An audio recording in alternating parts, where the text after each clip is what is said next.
Que signifie lorsque quelqu'un d'évitant finit par dire « je t'aime » après des mois à éviter ces mots? Tu as attendu ces mots si longtemps que, lorsqu'ils arrivent enfin, tu ne sais pas comment les recevoir. Il y a du soulagement, oui, mais aussi autre chose, quelque chose que tu n'arrives pas tout à fait à nommer, une sensation que cela ne clôt pas l'histoire comme cela aurait dû. Quand un évitant dit « je t'aime », il fait quelque chose qui va à l'encontre de tout son système de protection. Ces mots représentent exactement ce que son attachement lui a appris à fuir. Admettre que quelqu'un compte suffisamment pour qu'il prenne un risque. Ce n'est pas une déclaration banale, c'est un aveu qui lui coûte tout. Et cette difficulté, c'est précisément ce qui donne du poids à cette confession. Les personnes avec un attachement évitant ne disent pas « je t'aime » aussi souvent ou facilement que d'autres. Styles d'attachement. Quand ils le disent, c'est bien souvent parce que le sentiment est arrivé à un point où le contenir demande plus d'énergie que de l'exprimer. Ce n'est pas qu'ils calculent le moment idéal, c'est que l'intensité du ressenti finit par surpasser leur résistance à admettre une dépendance émotionnelle.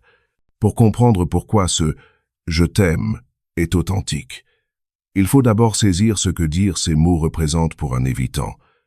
Dans son monde intérieur, avouer l'amour, c'est avouer un besoin, et avouer un besoin, c'est trahir tout ce que son attachement lui a inculqué sur la sécurité.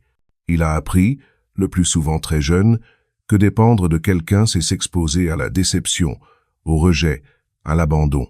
Alors il a construit son identité autour de l'idée qu'il n'a besoin de personne, qu'il est totalement autonome, qu'il peut s'en sortir seul. Dire « je t'aime » détruit l'illusion de toute puissance et d'indépendance. C'est admettre que quelqu'un est devenu important, que sa présence compte, que son absence fait mal, qu'il existe une dépendance émotionnelle là où il avait juré qu'il n'y en aurait jamais. Pour une personne qui a passé des années, voire des décennies, à éviter précisément cette confession, prononcer ces mots est un acte de reddition. Ce n'est pas un spectacle, c'est l'aveu sincère de quelque chose contre lequel elle s'est battue. Pense à leur manière d'être dans tous les autres domaines. Ils gardent leurs options ouvertes.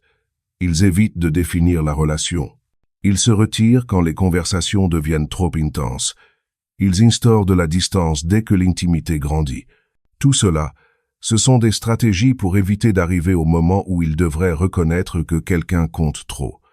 Donc, quand ils finissent par dire « je t'aime », c'est qu'ils ont franchi une ligne qu'ils tentaient à tout prix de ne jamais franchir. Ce franchissement n'est jamais accidentel. C'est parce que le sentiment est devenu trop fort pour être nié. Ce qui rend leur « je t'aime » unique, c'est justement ce qui le rend crédible. Ils ne le disent pas à la légère. Donc quand ils le disent, tu sais que cela leur a coûté. Ils ne le disent pas dans un but de manipulation, car manipuler pourrait se faire de bien d'autres manières qui n'obligent pas à avouer une vulnérabilité. Ils ne le disent pas par simple conformité sociale, parce que les évitants sont parmi les derniers à respecter les scénarios attendus dans les relations. Ils le disent parce que, à cet instant précis, la vérité du sentiment a dépassé leur capacité à la contenir. Voici maintenant la partie qui trouble tout. Ce « je t'aime » sincère n'arrive pas avec tout le package que l'on attend généralement. Dans la plupart des relations, un « je t'aime » implique certaines choses, que la personne veut rester avec toi à long terme, qu'il y a une disponibilité émotionnelle continue, qu'on est prêt à travailler pour la relation, qu'on s'engage concrètement. Cela implique un engagement non seulement dans l'émotion, mais aussi dans les actions que cette émotion suppose. Chez un évitant, « je t'aime » signifie juste qu'il t'aime. C'est tout ce que cela garantit. Cela n'assure pas qu'il sera capable de maintenir la proximité que cet amour suppose. Cela ne garantit pas qu'il ne se retirera pas dès que l'intimité deviendra trop forte. Cela ne promet pas que l'amour sera suffisant pour dépasser sa peur de perdre son autonomie. Dans son système, l'amour et la capacité de rester sont deux choses distinctes, et posséder l'un n'assure en rien l'autre. Pour la plupart des gens, cette dissociation n'a pas de sens. On est conditionné à croire que si quelqu'un t'aime vraiment, il trouve un moyen de rester, que le vrai amour surmonte les obstacles, que s'il t'aime assez, Il fera ce qu'il faut pour que la relation fonctionne. Mais avec un attachement évitant, l'obstacle n'est pas extérieur, il est intérieur. C'est son propre système nerveux qui réagit à l'intimité comme à une menace. Et on peut aimer une personne profondément alors même que son corps hurle que la proximité est étouffante. Imagine que chaque interaction intime, chaque moment de vulnérabilité, chaque conversation profonde remplit un réservoir invisible de proximité. Pour la plupart, ce réservoir peut se remplir assez avant qu'on ait besoin d'espace. Pour un évitant, ce réservoir est bien plus petit et se remplit bien plus vite. Quand il est plein, il ne décide pas de s'éloigner. Il ressent une urgence physique à créer de la distance, comme le besoin d'air après avoir passé trop de temps sous l'eau. Le « je t'aime » atteste du ressenti. Mais il ne change pas la taille du réservoir. Il n'augmente pas sa tolérance à la proximité prolongée. Il ne reprogramme pas la réponse automatique qui s'active dès que l'intimité atteint un certain seuil. Il peut donc t'aimer mais avoir simultanément besoin de s'éloigner. Il peut ressentir le manque et avoir besoin aussi que tu ne sois pas là. Il peut vouloir la relation et avoir l'impression qu'elle l'étouffe. Toutes ces contradictions coexistent. Après le « je t'aime », il y a parfois une phase où tout paraît parfait. Les défenses baissent, la vulnérabilité est là, la connexion est profonde et réelle. Ce moment est précieux, il ressemble à ce que tu attendais. Mais cette vulnérabilité soutenue remplit très vite le réservoir, et quand il est plein, il y aura retrait. Pas parce qu'il ne t'aime plus, mais parce que son système a besoin de se réguler, de retrouver la sensation d'autonomie, de souffle émotionnel. La prise de distance juste, après le « je t'aime », est d'autant plus déroutante qu'elle n'a pas de sens logique. Vous veniez d'arriver au point attendu, à la confirmation verbale. Et juste au moment où tu crois que tout est enfin stable, il s'éloigne. Ce n'est pas une contradiction, c'est la conséquence prévisible d'avoir atteint un niveau d'intimité que son système ne peut pas tolérer longtemps. Le plus difficile, c'est que l'éloignement n'invalide pas l'amour. Les deux sont vrais. Il t'aime et il a besoin de s'éloigner. Tu lui manques et il ne peut pas se rapprocher. Il veut la connexion mais s'en sent envahi. Cette dualité est au cœur de l'attachement évitant, et elle ne disparaît pas parce qu'il a prononcé des mots qui valident le sentiment. Les mots valident une part de son expérience, mais son système nerveux continue d'opérer selon les mêmes anciens schémas. Alors, que faire de tout cela?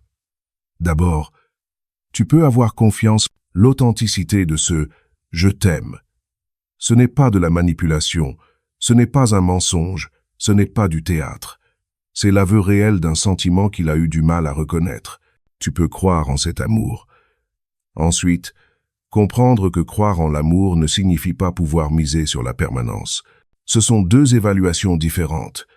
L'une porte sur le ressenti, l'autre sur la capacité. La question n'est plus « est-ce qu'il m'aime ?» car tu as déjà la réponse.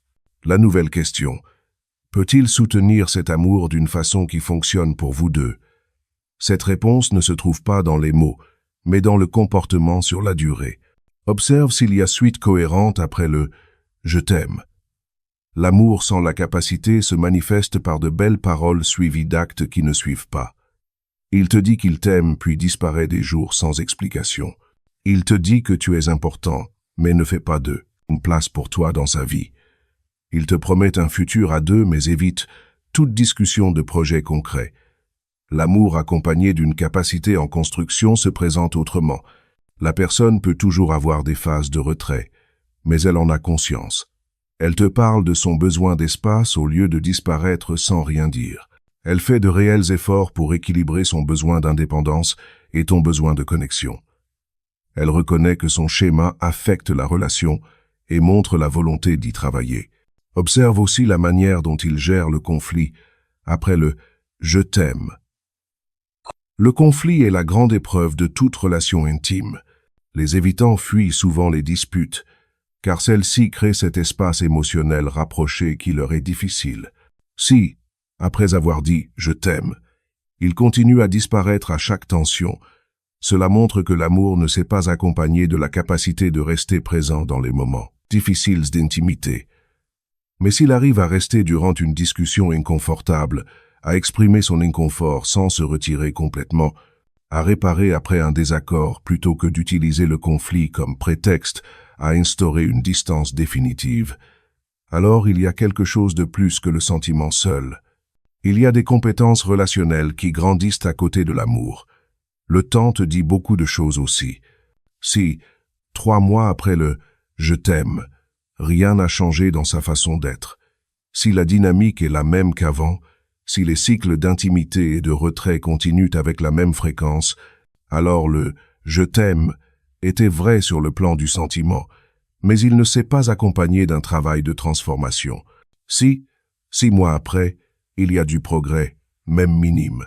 Si les phases de proximité durent un peu plus longtemps, si les retraits sont moins brusques, s'il y a davantage de communication sur les besoins, c'est que des efforts sont faits pour bâtir une capacité à aimer. C'est cela qu'il faut regarder. Y a-t-il un vrai travail sur son attachement? Est-il capable, peu à peu, de tolérer plus de proximité sans avoir besoin de s'éclipser à chaque fois? Est-ce que l'amour se traduit en actes récurrents ou seulement en épisodes de vulnérabilité suivis de recul? Certaines personnes évitantes sont conscientes de leur schéma. Elles savent qu'elles disent « je t'aime » puis se retirent. Elles comprennent que ce schéma nuit à leur relation et elles sont activement investies dans le changement. Thérapie, lectures, exercices de présence pour ne plus fuir devant l'intimité. Avec ces personnes, le « je t'aime » vient avec l'intention de rendre cet amour durable. Le sentiment est sincère et il y a l'engagement de développer la capacité à le soutenir. D'autres évitants n'ont pas cette conscience. Ils disent « je t'aime » car le sentiment est bien réel, mais ils ne comprennent pas que leur façon de gérer l'intimité rend l'amour impossible à vivre. Ils ne travaillent pas sur leur attachement, pas de thérapie, pas d'introspection, pas d'intention d'évoluer. Avec eux, le « je t'aime » dit ce qu'ils ressentent sur le moment, sans effort pour transformer ce ressenti en relation vivable. La différence entre ces deux chemins, c'est tout. Dans le premier, le « je t'aime » s'inscrit dans un parcours de croissance. Il y a reconnaissance du schéma et volonté de changement. L'amour est réel, et la personne essaie de développer la capacité de l'assumer. Dans le second, le « je t'aime » est figé. L'amour existe, mais rien ne change dans le fonctionnement de la personne. Les cycles de proximité suivis de retrait se répéteront indéfiniment. À toi d'évaluer dans lequel de ces deux scénarios tu es. Pas en te basant sur les mots, tu les as déjà, mais sur les actes au fil du temps. Y a-t-il conscience du schéma? Y a-t-il dialogue sur son attachement? Perçois-tu un effort pour ne pas fuir lorsque l'intimité progresse? Une thérapie? Un travail personnel? Y a-t-il du progrès, même lent, dans sa capacité à être présent? Si la réponse est oui, alors le « je t'aime » est le début de quelque chose qui peut s'épanouir. L'amour est réel, et il y a la volonté de bâtir la capacité à soutenir cet amour. Si la réponse est non, alors le « je t'aime » confirme un ressenti qui ne sera pas viable. Les deux cas contiennent un amour authentique. Un seul inclut le travail nécessaire pour donner vie à une relation saine. Tu dois aussi réfléchir à ce que toi, tu peux supporter. Même dans le meilleur scénario, être avec un évitant exige beaucoup de toi. Il faut pouvoir tolérer les cycles de proximité et de distance sans t'effondrer. Il te faut assez de sécurité intérieure pour ne pas tout prendre contre toi à chaque éloignement. Il faut pouvoir offrir de l'espace sans rancune et accueillir la proximité sans t'accrocher désespérément. Il faut de la patience, car le processus d'évolution est lent, non linéaire. Si tu as cette capacité, si ton propre attachement est assez sécure pour gérer cette dynamique sans t'épuiser, alors une relation avec un évitant qui travaille sur lui-même peut fonctionner. Ce ne sera jamais facile, ni semblable à une relation avec quelqu'un de sécure, mais cela pourra avoir sa propre beauté. Si tu ne l'as pas, si tu as besoin d'une constance émotionnelle plus grande, si ces retraits te rongent au point de douter de la relation, alors même le plus sincère des « je t'aime » ne suffira peu. Être pas. Le paradoxe final, c'est celui-ci. Tu peux recevoir le « je t'aime » le plus sincère, le plus difficilement arraché, le plus vrai que l'on t'ait offert, et cette relation peut malgré tout être impossible à vivre. Non parce que l'amour n'existe pas, mais parce que l'amour n'est qu'une composante de ce qui fait fonctionner une relation.